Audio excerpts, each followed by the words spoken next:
আল্লাহ তাআলা সকল না পারা, সকল অসম্ভব, সকল ত্রুটি, সকল ধরনের নোকসানি থেকে মুক্তির ঘোষণা, এটাকে বলি আমরা কি? সুবহানাল্লাহ। এজন্য আশ্চর্য কিছু দেখলে আমরা সুবহানাল্লাহ বলি। কেন বলি? যে এই কাজটা স্বাভাবিকভাবে সম্ভব না, তবে আল্লাহ যদি করেন এটা কি হতে পারে? সম্ভব হতে পারে। এই পৃথিবীর প্রতিটি সৃষ্টি আল্লাহ তাআলার এক একটা ক্ষুদ্র, এবং কোনো সৃষ্টির মতো সৃষ্টি মানুষ করতে পারে না।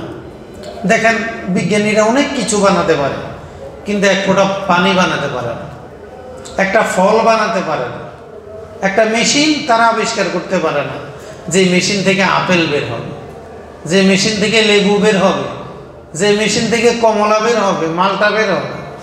অর্থাৎ আল্লাহ রাব্বুল আলামিনের সামান্য একটা ছোট্ট সৃষ্টি, একটা পোকা, একটা পিঁপড়া, পিপীলিকা, এটাও কোনো বিজ্ঞানী গবেষণা করে তৈরি করতে পারে না। অর্থাৎ আল্লাহ তাআলার প্রতিটি সৃষ্টি এক একটা ক্ষুদ্র। আল্লাহ রাব্বুল আলামিনের প্রতিটি সৃষ্টি এক একটা ক্ষুদ্র। প্রত্যেকটা সৃষ্টি আল্লাহ তাআলার তাওহীদের প্রমাণ। আল্লাহ যে একজন আছেন এটার প্রমাণ হলো আল্লাহ তাআলার প্রতিটি সৃষ্টি। কারণ যদি এটা এমনিতে হয় তাহলে তোমরা কিছু বানাও, তোমরা একটা পিপীলিকা তৈরি করো, তোমরা একটা ডিম তৈরি করো। এখন চাইনিজরা ডিম বানায়, কিন্তু বলে যে এগুলো প্লাস্টিকের, এগুলো ক্ষতিকর, খাইলে মানুষের ক্ষতি হয়। কিন্তু আল্লাহ রাব্বুল আলামিনের প্রাকৃতিক নিজামে যেই ডিম, যেই ফল, যেই ফ্রুট, যেই নিয়ামত আমরা পাই, এটা মানুষ কখনো কি বানাতে পারবে না? কখনো পারবে না।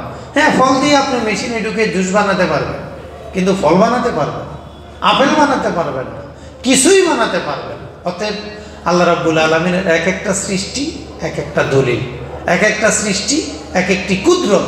আর প্রতিটি কুদরতই মানুষের পক্ষে চিন্তা, কল্পনা, সমাধান আনা অসম্ভব। এটা মানুষ কখনো বুঝবে না, এটা আল্লাহর পক্ষেই সম্ভব। এই যখনই অসম্ভব কিছু আমরা দেখি তখনই আমরা বলি কি? সুবহানাল্লাহ। এই যে সাগর, সাগর আল্লাহ তাআলা তৈরি করছেন, এই সাগর কিভাবে বানাইলেন? তো মানুষ কি সাগর বানাতে পারে? এত মেশিন, এত কিছু। মানুষ সুইচ খাল বানায়, হ্যাঁ, নদী বানায়।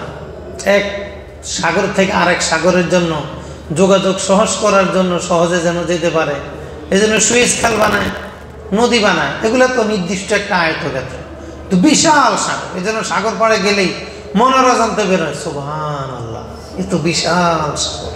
এই সাগর আল্লাহ তাআলা তৈরি করছে। আল্লাহ তাআলার প্রতিটি কুদরত, বিশাল বিশাল পাহাড়।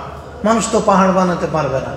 এত মাটি একসাথে করবে কিভাবে? ভেঙে চুরে পড়ে যাবে, আবার বানাবে, আবার পড়ে যাবে। এক এক পাহাড়, কত বড় বড় উঁচু উঁচু পাহাড়, মেঘ জমে যায় পাহাড়ে। এই পাহাড় মানুষ তো বানাতে পারবে না। অর্থাৎ আল্লাহর কোনো সৃষ্টিকে পৃথিবীর কোনো গবেষণা দিয়ে ওটার মতো আরেকটা হুবহু বানানো যাবে না। হয়তো কাছাকাছি কিছু করা যায়, কিন্তু ওটার মতো বানানো সম্ভব না। অতএব আল্লাহ রাব্বুল আলামিনের প্রতিটি সৃষ্টি এক একটা কুদরত, আর প্রত্যেকটা কুদরত আল্লাহ তাআলার দলিল, অস্তিত্বের দলিল, তাওহীদের দলিল। আল্লাহ তাআলা যে আছেন এটার দলিল। এই সৃষ্টি দেখে দেখে স্রষ্টাকে চেনা, এই জন্য আল্লাহ তাআলা মানুষকে পৃথিবীতে পাঠিয়েছেন।